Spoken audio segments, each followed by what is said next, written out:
Pat Ryan is going to Tokyo as Baron von der Vogelweiter, a Nazi military expert. Terry Lee is with him as Kurt Schmidt, the Baron's assistant. But now it looks like surefire disaster awaits these two daring Americans disguised as Nazis. For the Japanese War Office has learned that the real Kurt Schmidt is alive. In a desperate effort to save Terry and Pat, the girl flyer Elata is making what may be a suicide flight to Japan. We'll get in on the excitement in just a moment, so get set for another big adventure in the Far East. Here comes Quaker with a bang, bang, ra-da-da-da, bang, bang.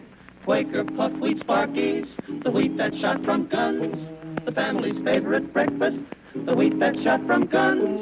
Quaker puff wheat Sparkies, no ration points to tell. The easy step to extra pep, and boy, the taste is swell.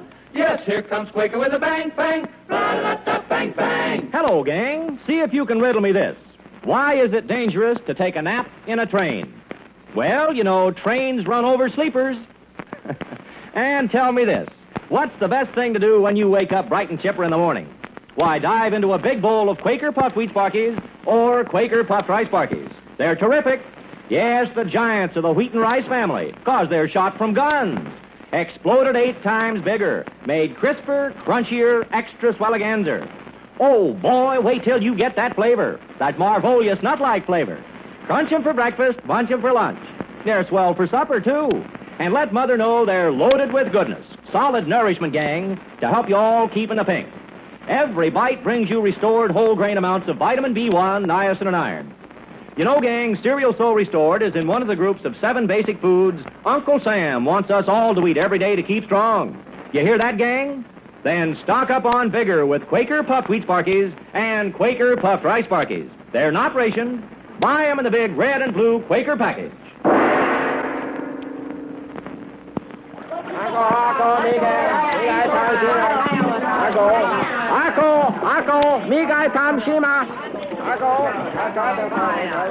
Golly, who said the Nips don't get excited? This bunch of sailors are practically having a fit. Yeah, the way they're crowded into the side of this lifeboat. Well, we'll be lucky if we don't go overboard. Kaido,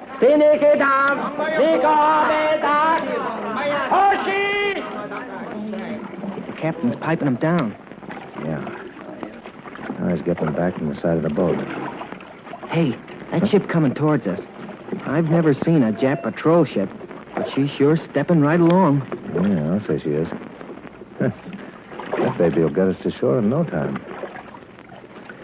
Well, the one thing. I just hope she's going to Tokyo, Terry. Yeah. But we don't even know how far it is to the coast. No. If that ship isn't a patrol boat, she might take us almost anywhere. Yeah, that's true. Well, once we get on board, I'll see the captain. Now, if she isn't going to Japan, then I'll put on the big Vogelweiter act and try to get us picked up by a seaplane. Uh-huh. If we get the kind of cooperation from this ship that we got on the Saki Maru, we'll never get to Japan. You're telling me. Yeah, anyhow, we'll know pretty soon, Terry. Yeah.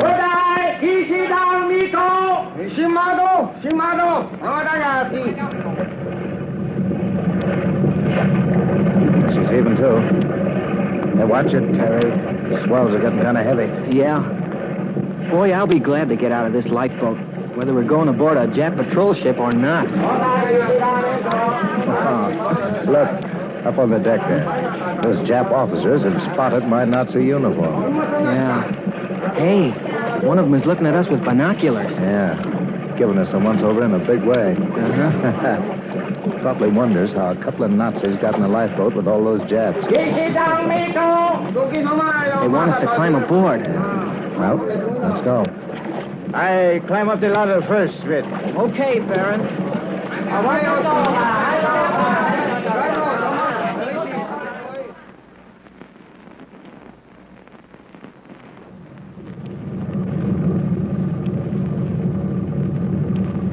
Hiya, Terry. Huh?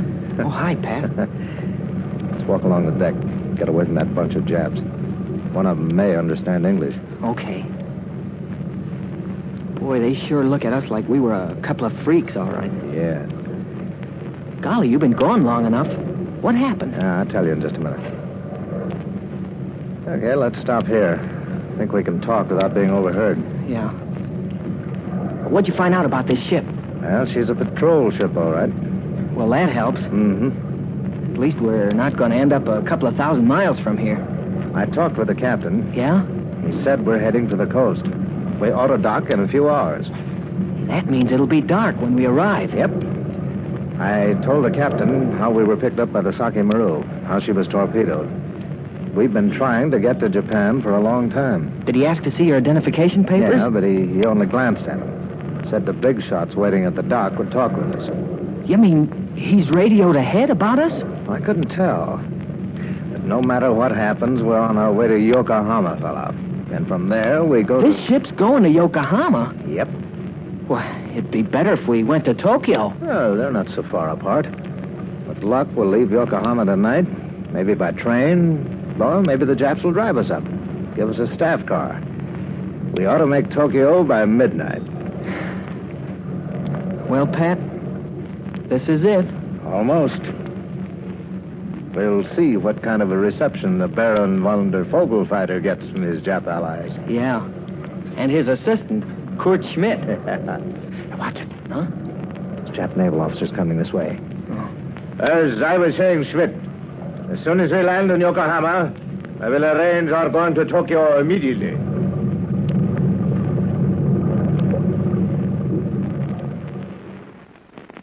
As Pat and Terry watch the gathering darkness from the Jap patrol ship speeding toward Yokohama, let's join Colonel Vickery in the office of British Secret Service in Chongqing, China. The colonel is talking with Flip Corkin and the girl flyer, Elata. I meant to ask you, Elata. You know the Dragon Lady, don't you? Oh, yes, sir. I met her here in Chongqing some time ago. Good. That reduces, to a small extent, the possibility of a slip-up in our plan. By the by, Cochrane, how about those flares? Well, I was at the field, Colonel Vickery, checking over my plane and motor and seeing that I had everything we'd need when your man brought them. The flares have already been taken aboard with our other equipment. Good. Flares are most important. There is no way we know if the Dragon Lady has seen our flares until she contacts me? None. We considered at first the idea of the Dragon Lady's answering the flares by some means, such as flashing a code signal light from some point on the nearby coast. But that seemed far too dangerous and difficult. Yeah. This way, we drop a flare without any answering signal of any sort from shore and let the Japs chew their nails off trying to figure out what it's all about. Quite. Naturally, the Nippers will see the flare. They can't miss it. They will know it is not one of their own signals? We're taking great pains to use a flare that couldn't possibly be confused with any of the Jap Army or Navy signals. Yeah. When they see that string of stars break out in the sky, particularly the colors, they probably go quite mad, wondering what it means. Meanwhile, Aleta's bailing out and dropping down on Kiki Island. You see, Aleta, the Dragon Lady may pick you up that very night. Oh. It's not much of a run from Yokohama to Kiki Island, as this map shows. Yeah, as soon as she spots our trick flare, she knows which island Aleta's landed on. But this Kiki Island, you mean there is no way for me to get to the mainland until the Dragon Lady comes for me? None. You lie low, even if you have to stay there for several days and nights. But suppose I'm too late. Suppose Mr. Ryan and Terry arrive in Tokyo before the Dragon Lady can find them. If that happens, Ryan will have to talk fast and try to persuade the Japs that Terry is the real Kurt Schmidt. But the Japs will know immediately that he's not. Ryan might be able to stall for time, but not for long. The wires between Berlin and Tokyo will burn up with messages. And in the end... Well, let us not even think of what they will do to Mr. Ryan and Terry. You're a good sport, sister. I join you in that, Corkin. I asked you to go on this mission. I had to beg you to let me go, and even then you would not listen to me. You won the short straw. It is my luck to go. All the other pilots could have won, but luck was in my hand. Well, we'll be on our way then, Colonel. Goodbye, Corkin. Good luck. Thank you, sir. And you later. I want you to know that I shall recommend you for a decoration. Oh, thank you, Colonel. The only thing I want is to get to Japan in time to find Mr. Ryan and Terry.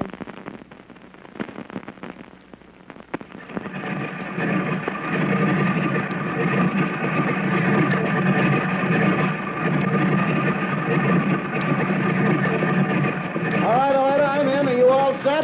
This plane, I thought we were going to seaplane. We're flying a pursuit job, sister.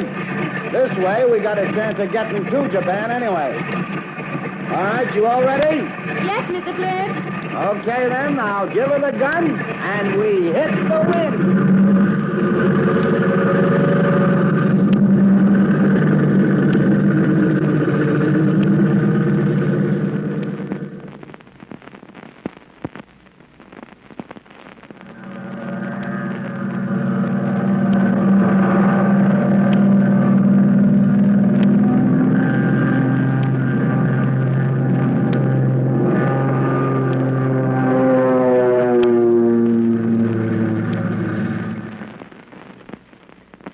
Well, gang, the American plane with Flip Corkin at the controls is streaking through the sky toward Yokohama, nearly 2,000 miles away. If all goes well, Eleta will bail out over Kiki Island in Tokyo Bay and wait for the Dragon Lady to pick her up. This desperate venture to warn Pat and Terry of the danger awaiting them upon their arrival in Japan may succeed. We sure hope so. But there's an unexpected development tomorrow. We'll check into that in just a moment, so stand by. Quaker puff wheat sparkies, the wheat that's shot from guns. Here comes Quaker with a bang, bang, da-da-da-da, bang, bang. Well, gang, it's a break for busy mothers these crowded war times to be able to serve a wholesome breakfast in just 2 shakes. Yes, in 2 shakes of the package, out dance those luscious cereals shot from guns. Good old Quaker Puff Wheat Sparkies and Quaker Puff Rice Sparkies. They're delish and nutrish, ready cooked, ready to eat. Ready with good, rich nourishment for all, from quick trigger teenies to hard-driving war workers. And remember, gang, they're not rations. Grocers have all you want of Quaker Puff Rice Sparkies and Quaker Puff Wheat Sparkies in the big red and blue Quaker package. And here's today's Victogram. Though Japs be nimble and Japs be quick and employ every sneaky trick, they can't hope to win this war. We'll beat them back to Nippon shore. Terry and the Pirates is dramatized for radio by Albert Barker, who says Pat and Terry are on a Jap patrol ship heading for Yokohama. Their plan to enter Japan as the Baron von der Vogelweiter and his assistant, Kurt Schmidt, may come to a disastrous end. For the Japs seem to have found out that the real Kurt Schmidt is alive. In a desperate effort to warn them, Eleta is flying with Flip Corkin to an island in Tokyo Bay. Here she will contact the Dragon Lady, if all goes well. Be with us tomorrow when Terry and Pat arrive in Yokohama. They're going to get a surprise, and so will you, when you get on the beam, same time, same station.